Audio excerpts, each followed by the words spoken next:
नमस्कार। कार्यक्रम ख़ास मुलाकात में आपका बहुत बहुत स्वागत है। और ख़ास मुलाकात में आज जो ख़ास मेहमान हमारे साथ हैं वो मध्य प्रदेश का ही नहीं बल्कि कांग्रेस की राष्ट्रीय राजनीति का भी एक अहम चेहरा है। और केंद्रीय मंत्री की जिम्मेदारी भी उन्होंने संभाली है यूपीए की सरकार के समय। और मध्य प्रदेश में वो प्रदेश कांग्रेस के मुखिया का दायित्व भी संभाल चुके हैं। तो आप समझ सकते हैं कि सांसद से लेकर पीसीसी चीफ और केंद्रीय मंत्री इन जिम्मेदारियों को वो संभाल चुके हैं। और वो भी उस उम्र में संभाल चुके हैं जब ये कहा जाता है कि ऐसे मौके मिलना कठिन होता है। राजनीति उनकी विरासत रही है, लेकिन उस विरासत से उन्हें कोई बहुत लाभ हुआ हो ऐसा लगता नहीं है, क्योंकि उन्होंने अपनी ज़मीन खुद तैयार की है। और राजनीति में ये कहा भी जाता है कि जो अपनी राजनीतिक ज़मीन खुद तैयार करता है, राजनीति में आगे भविष्य उसी का होता है। मृदुभाषी हैं, शालीन हैं, महत्वाकांक्षा में लोगों को उठाना गिराना ये उनकी राजनीतिक शैली कभी नहीं रही है। और उनके शुभचिंतक और उनके समालोचक दोनों ये मानते हैं कि इसका वो नुकसान भी राजनीति में कई बार उनको उठाना पड़ता है, क्योंकि जब उन्हें लगता है कि बहुत कुछ हो रहा है तो वो चुपचाप किनारे हो जाते हैं। भैया आप लोगों को जो करना हो आप कर लीजिए। तो हमारे साथ हैं सीनियर कांग्रेस लीडर, पूर्व पीसीसी चीफ, पूर्व केंद्रीय मंत्री अरुण यादव जी। बहुत स्वागत करता है। नमस्कार शरद जी। लंबे समय बाद केंद्रीय राजनीति में मुस्कुराने का मौका मिला है कांग्रेस को, और निश्चित तौर पर इसमें राहुल जी, पूरी टीम कांग्रेस की, देश भर की, आप जैसे नेता जिन्होंने मध्य प्रदेश में कोई कोर कसर नहीं छोड़ी, कैसे देखते हैं? हालांकि अभी लंबी लड़ाई है, लेकिन कहीं ना कहीं रास्ते में आपको एक उम्मीद की किरण तो अब बहुत मजबूती से दिखी। देखिए, मैं कह सकता हूँ शरद जी कि 2024 का जो लोकसभा चुनाव हुआ और बहुत तन्मयता के साथ में और जिस संघर्ष के साथ में उस चुनाव को हमने लड़ा, और गठबंधन के जितने हमारे साथी रहे उन लोगों ने भी बहुत मेहनत इसमें की। और इसका सारा श्रेय मैं आदरणीय राहुल जी और प्रियंका जी, खड़गे जी को और तमाम हमारे वरिष्ठ उन तमाम नेताओं को देना चाहता हूँ जिन्होंने एक बड़ा संघर्ष पार्टी के लिए इस चुनाव में किया। और नतीजा हमारे सामने एक बहुत अच्छा परफॉर्मेंस मैं कह सकता हूँ कि हमारी पार्टी और गठबंधन के साथियों ने किया, और नतीजा आपके सामने है। थोड़ी सी चूक मध्य प्रदेश जरूर हुई है जी। जिसको लेकर हम सब लोग बहुत चिंतित भी हैं, और शीघ्र इसको लेकर एक नया रोड मैप हम लोग मध्य प्रदेश में तैयार करेंगे। आपने बिना किसी सवाल के जवाब में विनम्रता से ये माना कि चूक हुई है। निश्चित तौर पर चूक कोई ना कोई तो रही है मध्य प्रदेश में। क्या आपको लगता है कि कार्यकर्ता का जो मनोबल नीचे गया है विधानसभा चुनाव में, और उसके पहले जिस तरह की एक कहीं ना कहीं एक प्रतिद्वंदिता सी कुछ नेताओं में दिखी है, जिस तरह की चीज़ें सामने आई हैं, आप जैसे नेता लंबे समय से शायद एक कंजेनाइटल एटमॉस्फेयर ढूंढ रहे थे मध्य प्रदेश में कि कब मिलेगा, कैसे मिलेगा? देखिए, विधानसभा चुनाव जब मध्य प्रदेश का हुआ और बड़ी उम्मीद थी हम लोगों को कि सरकार हम बनाएंगे, और सरकार बनाने की और अग्रसर भी हम लोग हो रहे थे। एक्चुअली अच्छा मैनिफेस्टो हमने बनाया, कमलनाथ जी के नेतृत्व में एक मजबूत सरकार बनाने के इरादे से हम लोग जनता के बीच में गए, लेकिन नतीजा हमारे पक्ष में नहीं आया। जो उम्मीद हमको थी वो नहीं मिला हमको, तो उससे ऑब्वियसली एक मायूसी तो कार्यकर्ता में थी। 18 में भी सरकार हमने बनाई, लेकिन वो भी सरकार हम लोग पूर्ण रूप से नहीं चला पाए। उसका भी एक नुकसान कार्यकर्ता ने भी उठाया, और एक वो भी मायूसी हमारे कार्यकर्ताओं में थी। उसके बाद फिर लोकसभा का चुनाव है, उसके नतीजे भी पक्ष में नहीं आ पाए। तो कहीं ना कहीं विधानसभा और लोकसभा चुनाव के बीच में जो एक कहते हैं कि शफलिंग लोगों का होने लगा, और कई लोग उथल पुथल करके अपना राजनीतिक लाभ के लिए यहाँ वहाँ सफल होने लगे, पार्टी चेंज करने लगे। उससे भी हमारी पार्टी को नुकसान हुआ, और जो नतीजा हम चाह रहे थे वो हमको नहीं मिला। अरुण जी, ये इतनी शफलिंग क्यों हुई? क्या कारण आप देखते हैं व्यक्तिगत रूप अब से शरद आपने? भाई, जी। इतने बड़े बड़े लोग, मैं हाँ। नाम नहीं लेना चाहता, अच्छा जी। नहीं लगेगा यहाँ पर जी। उनके बारे जी। में टिप्पणी जी। करना। बहुत वरिष्ठ नेता थे हमारे, क्यों गए ये तो बेहतर हो वही बताएंगे आपको।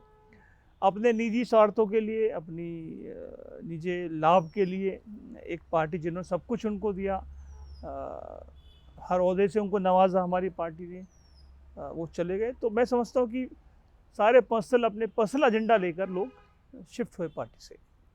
क्या संवाद की कड़ी कहीं कमज़ोर हुई थी? कहा जाता है कि अगर जैसा माफ़ कीजिएगा वो बात अलग तरह की कि कोई अगर डिप्रेशन में होता है और वो कोई आत्मघाती कदम उठाने वाला होता है, तो अगर उसको एक अच्छी एडवाइस मिल जाए, कोई बात करने वाला मिल जाए, तो वो डिसीजन बदल लेता है। नहीं, ऐसा तो कोई संवादहीनता इस तरह की नहीं थी, मुझे नहीं लगता नहीं थी इस तरह की। और अगर कोई किसी को मुझे कुछ आपसे चर्चा करनी तो मैं आपके पास आ सकता था, या मुझे आप बुला सकते थे या सलाह ले सकते थे, जो मैं समझता हूँ नहीं ली गई कई लोगों ने।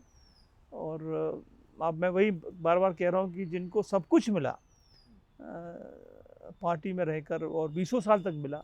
लेकिन ऐसे ऐसे नेता आपके कहते हैं सम्मान नहीं मिला, सब कुछ तो मिला, सम्मान नहीं मिला, कोई पूछने वाला नहीं था, कोई आता नहीं था कि ये जिम्मेदारी ले लो, इस चुनाव में इस तरीके से आगे बढ़ो। मैं शरद जी से आपसे सहमत इसलिए नहीं हूँ क्योंकि मैं भी उसी का पार्ट था। हम लोग सब मिलकर ही काम कर रहे थे पार्टी जी। के लिए। और चाहे वो कमलनाथ जी हो, चाहे अन्य हमारे वरिष्ठ नेता हो, सब लोग एक कलेक्टिव, देखिए कलेक्टिव एफर्ट ही होता है संगठन या पार्टी चलाने में, सबकी सहयोग की आवश्यकता होती है। तो मैं नहीं समझता कोई कम्युनिकेशन गैप कहीं रहा होगा, या कोई संवादहीनता थी, या कोई सम्मान में किसी की कमी आई होगी, या और कोई निजी कारण किसी का होगा। अगर कोई चर्चा है तो कोई बात है, कोई किसी को कुछ परेशानी है तो बात की जा सकती थी और उसको सॉर्ट आउट किया जा सकता था। कुछ लोग तो बिना बताए चले गए, आज हमारे साथ थे, कल सुबह बीजेपी में चले गए, ऐसा भी हुआ। दिल्ली में मेरी एक सीनियर जर्नलिस्ट से बात हो रही थी, उनका कहना था कि इस चुनाव में इंडिया गठबंधन को जो अच्छी सफलता मिली, उसका कारण ये था कि Rahul Gandhi is becoming a big brother.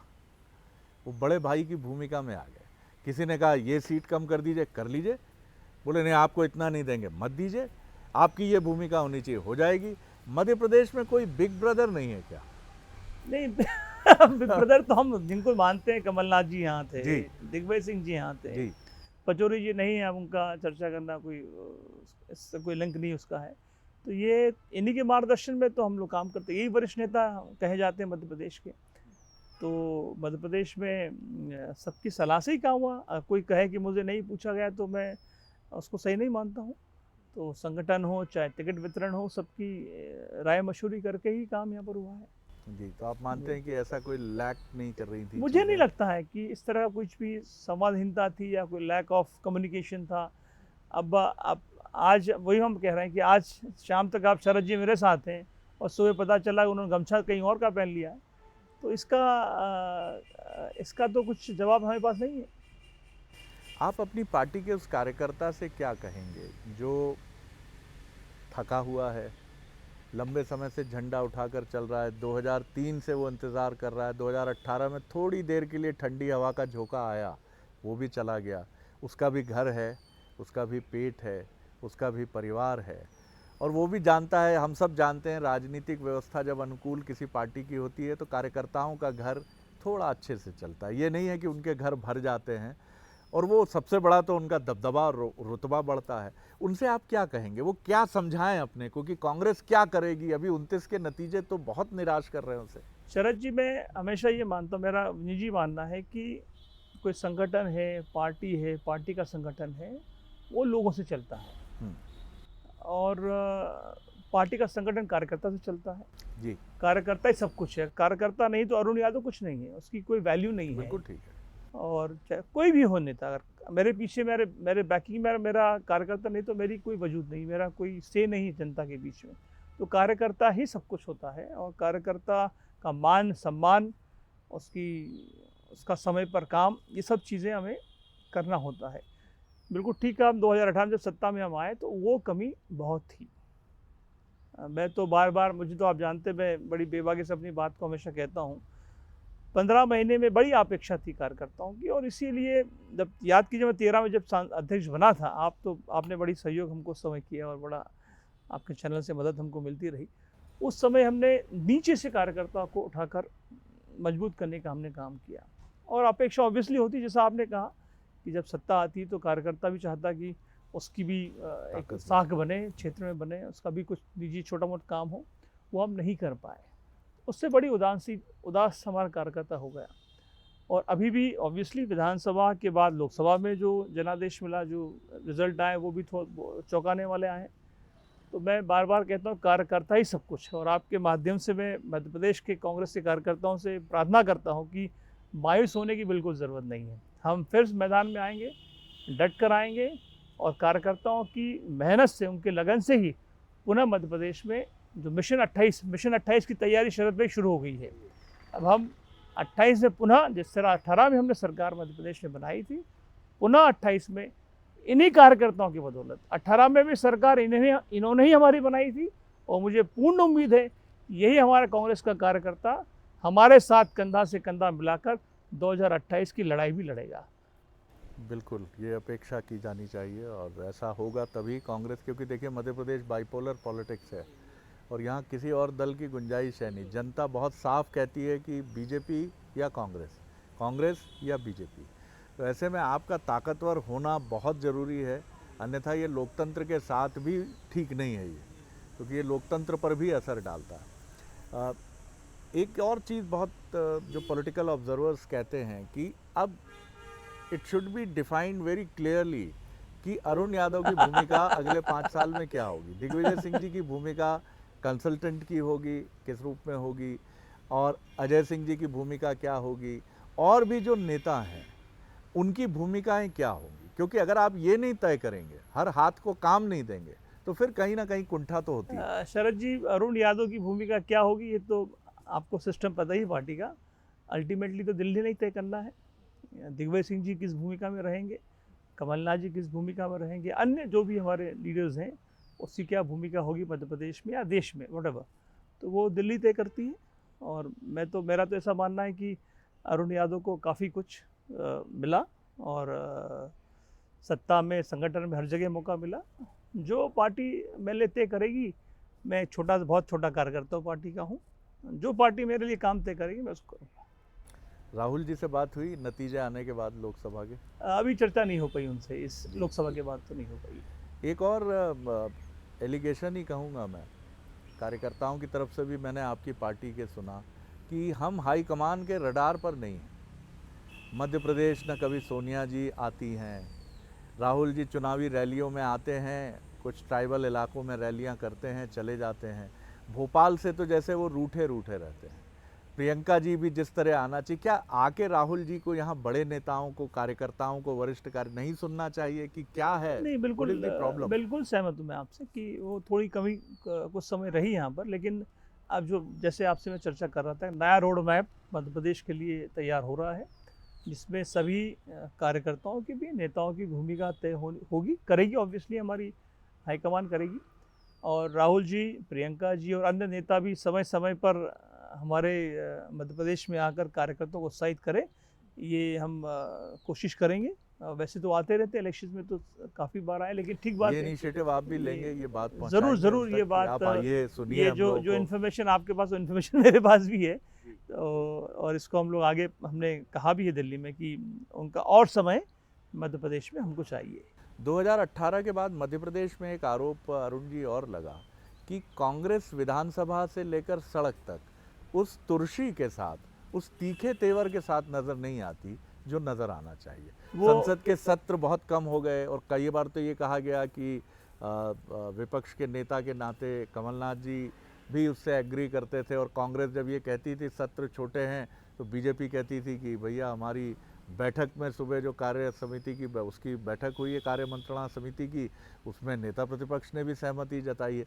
तो ये आपको लगता है और तुर्शी होनी चाहिए? ये शिकायत आम थी शरद जी, विशेष रूप से हमारे विधायकों की, कि भाई जिस क्षेत्र से चुनकर विधायक आता है, और एक ही फोरम होता है विधानसभा का पटल, जहाँ पर विधायक अपनी बात को बेबाकी रख सकता है, अपने क्षेत्र की समस्या हो या कोई विकास का काम हो, कोई प्रश्न है, कोई सवाल जवाब है, तो विधानसभा एक ऐसा फोरम है जहाँ पर जाकर विधानसभा में अपनी बात कह सकता है। उसमें बेहद कमी पिछले सालों में आई है। अब याद कीजिए, जब पिताजी उप मुख्यमंत्री थे और दिग्विजय सिंह जी की सरकार, महीनों, एक 2-2 महीने विधानसभा चलती थी और हर व्यक्ति को अपनी बात कहने का मौका मिलता था उसमें।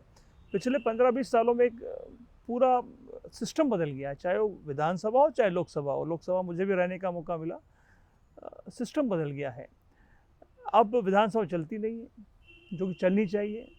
प्रदेश की लोगों की समस्याओं की सुनने का फोरम समाप्त हो रहा धीरे धीरे, उसको वापस शुरू होना चाहिए, मेरा अपना मत है। तो वो कमी, बेहद कमी पिछले दिनों यहाँ पर मध्य प्रदेश में रही, और अब उसको कैसे आगे ठीक करेंगे। अब सत्ता हासिल हो तो मैं तो, अगर मेरा मुझसे कोई कहेगा तो मैं ज़रूर कहूँगा कि विधानसभा अधिक से अधिक दिनों तक चलनी चाहिए। सदन में, सड़क पर जिस बेबाकी से हमको काम कर, उसमें भी काफ़ी कमी रही। अब सब कुछ नया होने जा रहा है, नया पान नया चुना जिसको हम कहते हैं, नया संगठन मध्य प्रदेश में हम बनाने की कोशिश कर रहे हैं, और उम्मीद करूंगा कि अब नए सिरे से हम लोग सरकार से लड़ेंगे। जीतू पटवारी जी से कितनी, एक महीने में, एक सप्ताह में कितनी बार बात होती है? जीतू भाई ये बिल्कुल बहुत ही करीबी साथी, हम लोग साथ ही काम करते हैं, और संघर्षशील व्यक्ति है, सड़क पर लड़ने वाला व्यक्ति, विधानसभा में भी अच्छा परफॉर्म करते रहे हैं।